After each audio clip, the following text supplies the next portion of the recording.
Hey guys and gals, a bunch of you have been asking about the different ways that you can hook up the PodGo, and I figured I'd put a kind of a video together to let you guys know how all of this, kind of shows up and ways you can hook up to different things, like a PA system, which is basically the same as a full, almost the same as a full range flat response, studio monitors, an amplifier, the different way you connect it to the amplifier. So I kind of got a little setup here to kind of give you guys an idea of how you can do different things with the PodGo.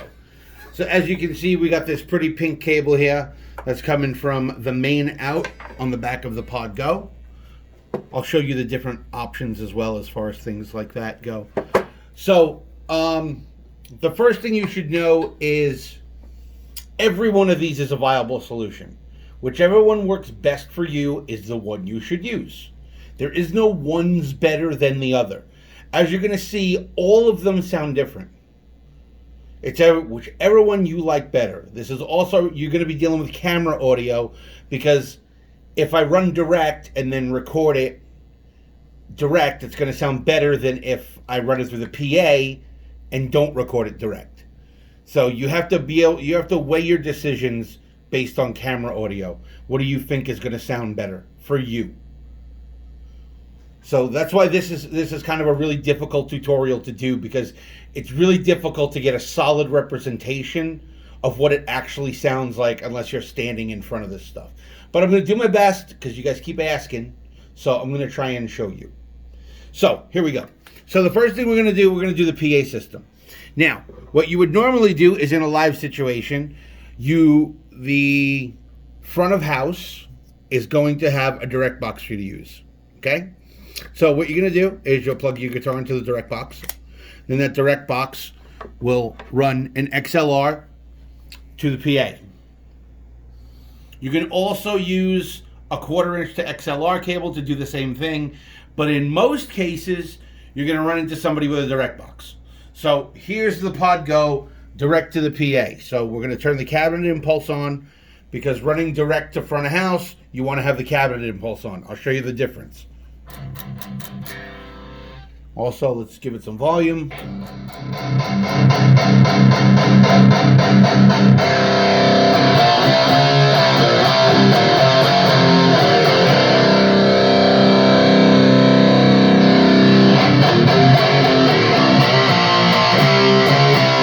So that's with the cabinet impulse on.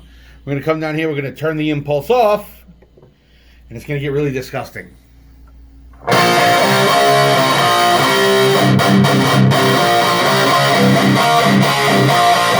It's all bright and nasty and buzzy and disgusting. It's horrible. Turn that bad boy back on.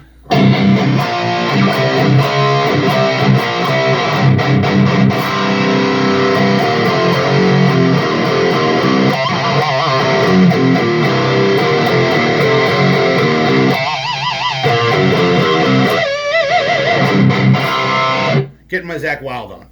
So that gives you an idea. That's how you connect to a PA system. Okay? So the next thing we're going to talk about recording direct to a recording interface. So I'm in my rehearsal room and I happen to have a recording interface over here.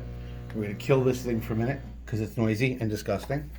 So we're going to take this, we're going to go over and we're going to plug this into a record. We're going to turn this into a record, plug this into a recording interface. Okay, and from the interface, it's coming over to this KRK monitor over here. I only have one hooked up right now to show you guys. Normally you'd have two. It would be in big stereo, blah, blah, blah. But this is just to give you an idea. So once again, we're going to turn it up to kind of match the volume. That's way louder.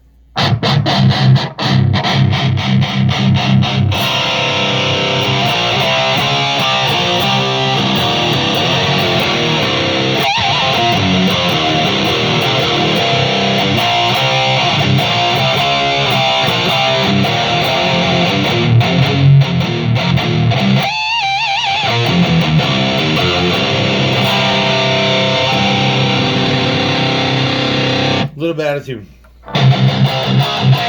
So again, same thing. We'll turn the cab off. It's going to sound nasty.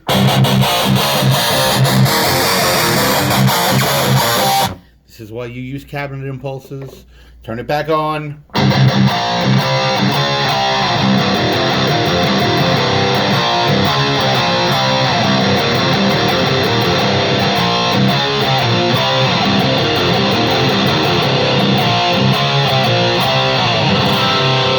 So one thing to keep in mind is when you're working with recording software and all that good stuff, when you plug into your interface, your particular interface, depending on what it is going to have some software that comes with it.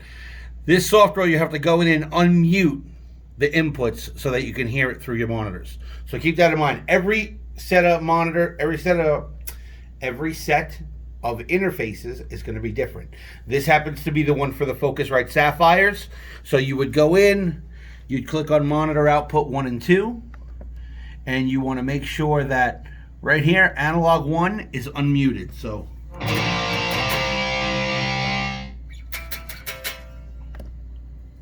try that again.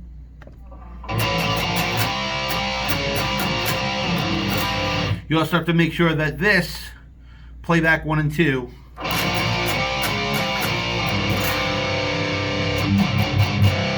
so that's your direct out to your monitors, and you're good to go.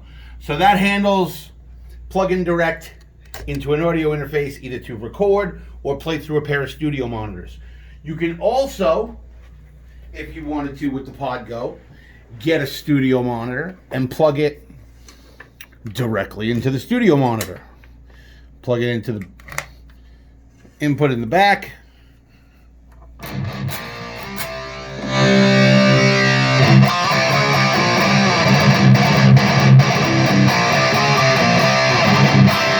So that makes this like we'll call it a low volume, full range flat response.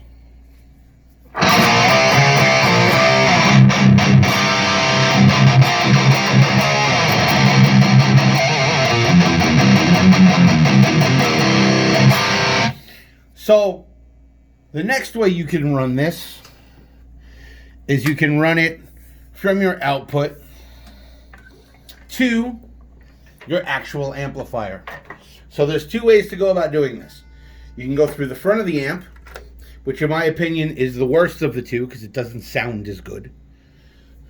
It's really fucking loud. Let's turn that down.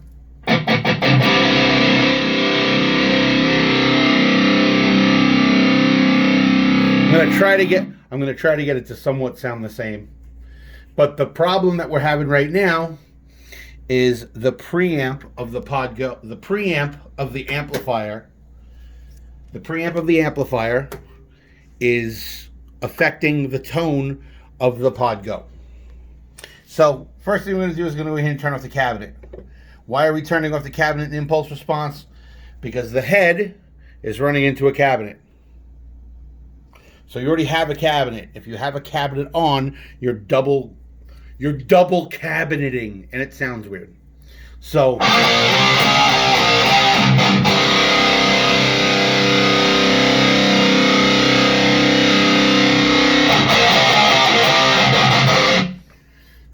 maybe if I turn the resonance up.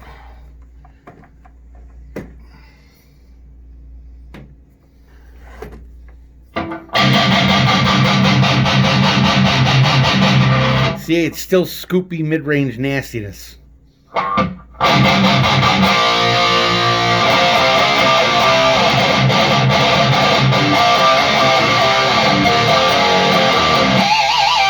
It's okay. It's not bad.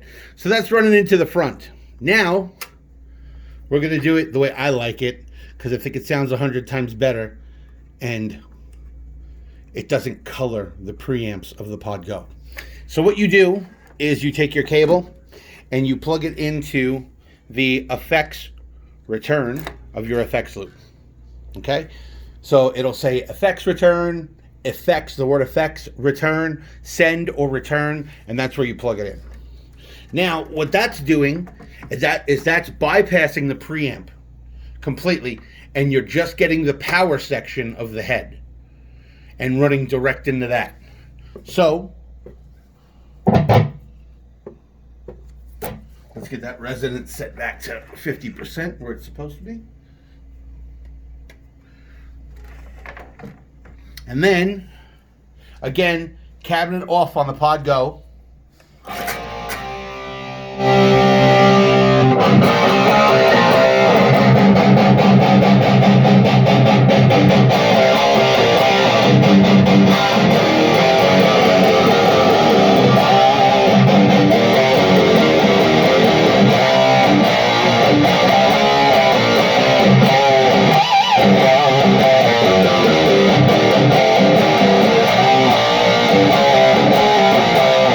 To me, that sounds more like a real amp. Feels more like a real amp. And just overall, it's a better tone in my opinion. And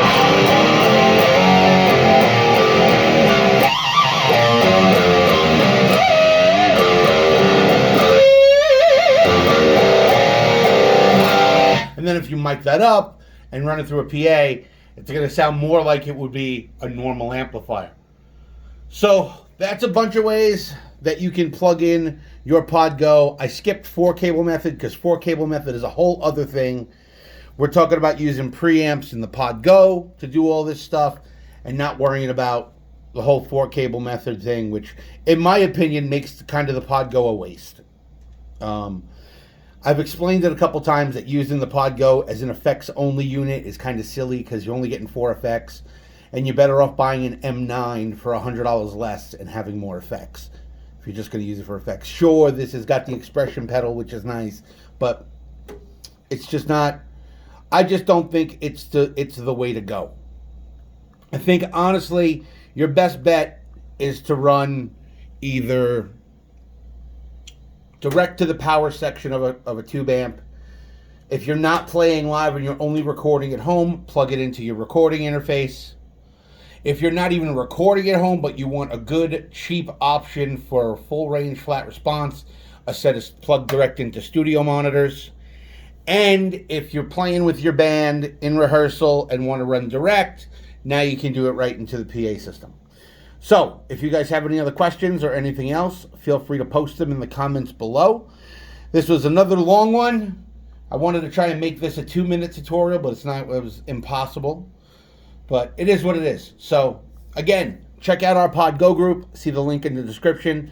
If you guys have any questions, anything at all about the PodGo, about any of the Line 6 Helix products, really, because I own them all, just feel free to ask. And I'll talk to you guys soon. Peace.